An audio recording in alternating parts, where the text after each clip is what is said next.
the lamp maker goes without good lighting. I hate this light. This light has been bothering me for 2 years. So today I'm fixing it in an hour. It's like my own personal hospital light right above my head. My inclination here, of course, is to go to these in-person check-ins. Just from like things that I think could be interesting already. These have always been curious in terms of composite structures. Could be interesting. Oh, that looks really cool, actually.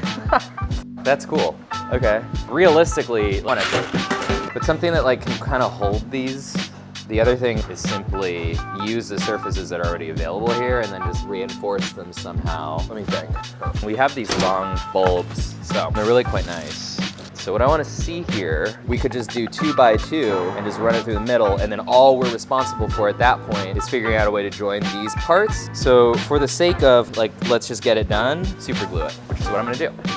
This reminds me of trying to finish a project last minute in design school. If it was actually like grad school, I would also be trying to spray paint it 20 minutes before my class started. I'm just gonna put Phaidon's 1000 Design Classics on top and let it sit there for a while I glue the other ones. Okay, found some more. Someone did this really wrong, which is probably why it was in there. That one, fucked up bottom, really fucked up bottom, really fucked up bottom. Okay. What I'm thinking, maybe we just use this as a decorative element, this thread, and then we join that to this. What we'll do is the cord will run through here like this. From there, we'll hang this underneath inside this cage. So it's really dependent on this middle piece. What I think I can do for the middle piece is a two-sided version of this with no center.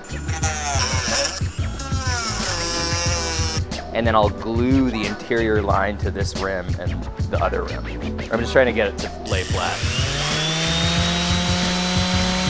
All right, we got 2 rings. We'll put Phaidon's 1000 classic pieces of design on top of this one too. Yeah, I think we're sketching right now. I think this whole thing's very sketchy. Also a classic design school feeling. You can simulate the experience by inhaling a bunch of solvents and covering your fingers in super glue. And it'll save you about 100 grand. This probably said enough. I'm gonna wipe that down with some acetone. Definitely don't get acetone on your hands like I'm doing. When I sanded it, I kind of roughed it out. So I'm just trying to return it to the original color. Here's a professional trick in the industry. Oh yeah, that's really nice.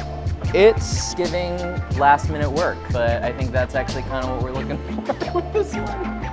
I'm gonna glue this on to this part first, put Phaidon's 1000 Design Classics on top. And what we're gonna do now is wire this cord. So there are actually 2 strain reliefs on this. They're gonna help us out in terms of the positioning of this final piece. Now I can just tighten this here. This is called a good glue job. Okay, that's interesting. And because it's gonna be positioned above you, you are gonna mostly see it from an angle. If you look at it straight on, you actually can't see the light at all. Is it perfect? Fuck no. What we were talking about, what's more interesting to me than this particular fixture is one where we have a sequence like this. Okay, it's not bad, it's just not good.